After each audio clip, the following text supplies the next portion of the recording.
नमस्कार बंधुरा BP food किचेने सबाइके स्वागत। आज आमी बानाबो करला आलुर तरकारी। करला किन्तु अनेकेई पछंद करे ना। এইভাবে একবার এই মশলা দিয়ে একবার এইভাবে বানিয়ে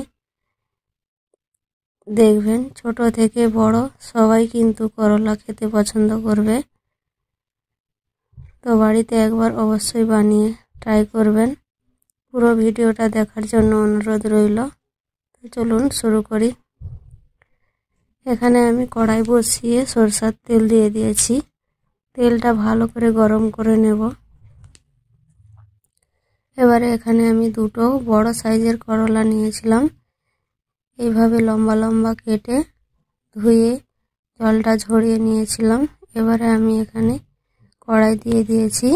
এবারে সামান্য লবণ আর দিচ্ছি হলুদের গুঁড়ো দিয়ে করলাগুলোকে ভালো করে মিক্স করে মিডিয়াম ফ্লেমে করলাগুলোকে ভালো করে ভেজে নেব।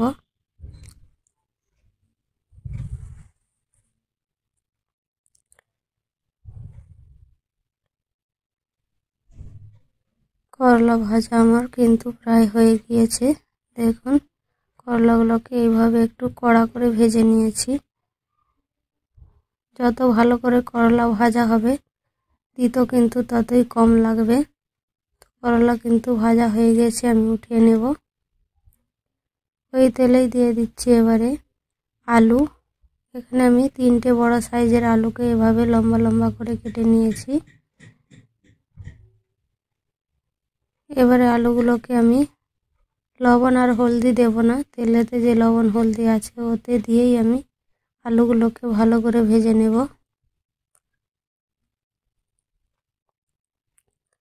আলু আমার ভাজা হয়ে গিয়েছে, এবার উঠিয়ে নেব।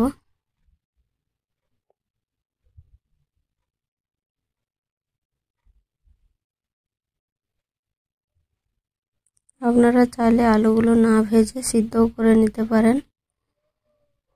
এবারে যে কড়াই তেল ছিল তাতেই কিন্তু আমি দিয়ে দিচ্ছি হাফ চামচ চিনি আর দিচ্ছি একটা তেজপাতা আর দিচ্ছি এখানে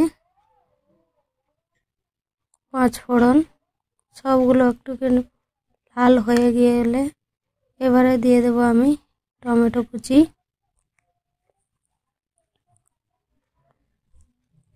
টমেটোগুলোকে 1 মিনিট মতো নেড়ে চেড়ে এবারে দিয়ে দিচ্ছি আমি এখানে আদা জিরে বাটা।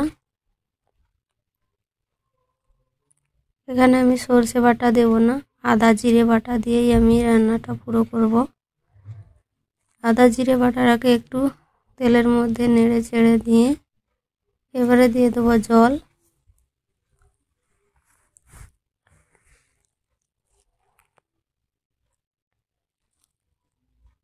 এবারে দিয়ে দিচ্ছি কিছু গুঁড়ো মশলা, হাফ চামচ হলুদের গুঁড়ো, হাফ চামচ লঙ্কার গুঁড়ো আর দিচ্ছি এখানে 1 চামচ ধনের গুঁড়ো। এবারে দিয়ে দেবো স্বাদ মতো লবণ। সবগুলো মশলাকে ভালো করে মিক্স করে এবারে আমি কষিয়ে নেব।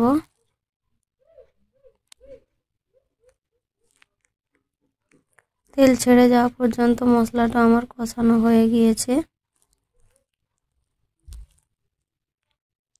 এবারে আমি আলুগুলোকে দিয়ে দেব। আলুগুলো দিয়েও কিন্তু 2-3 মিনিটের মতো আলুগুলোকে ভালো করে মশলার সাথে কষিয়ে নেব।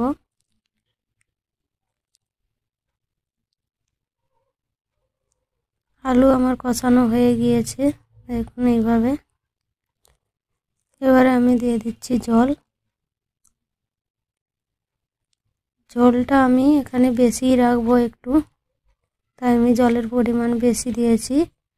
আপনারা যদি জল না রাখেন তাহলে কিন্তু জলের পরিমাণটা অল্প দিলেও হবে। এবারে ঝোলটা ভালো করে ফুটতে দেব। ঝোলটা কিন্তু প্রায় 10 মিনিটের মতো ফুটে গিয়েছে। আলুগুলো সিদ্ধ হয়েছে কিনা চেক করে নেব। আলুগুলো সিদ্ধ হয়ে গিয়েছে।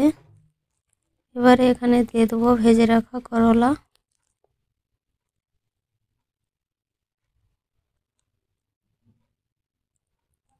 করলাগুলো দিয়ে 1 মিনিট মতো আমি এখানে ফুটিয়ে নেব।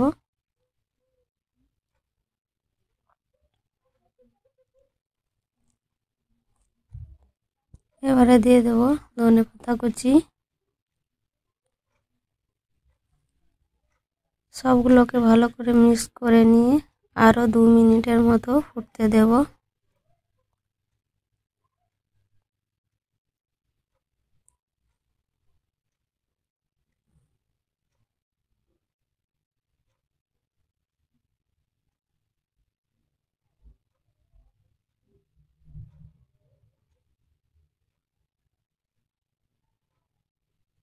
দেখুন 2 মিনিটের মতো আমার ফুটানো হয়ে গিয়েছে। এবারে আমি গ্যাসটা বন্ধ করে দেব।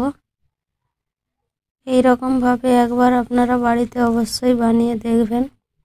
সবাই কিন্তু খুব পছন্দ করে খাবে। দেখুন কত সুন্দর হয়েছে, মনে হচ্ছে এখনই খেয়ে নিই।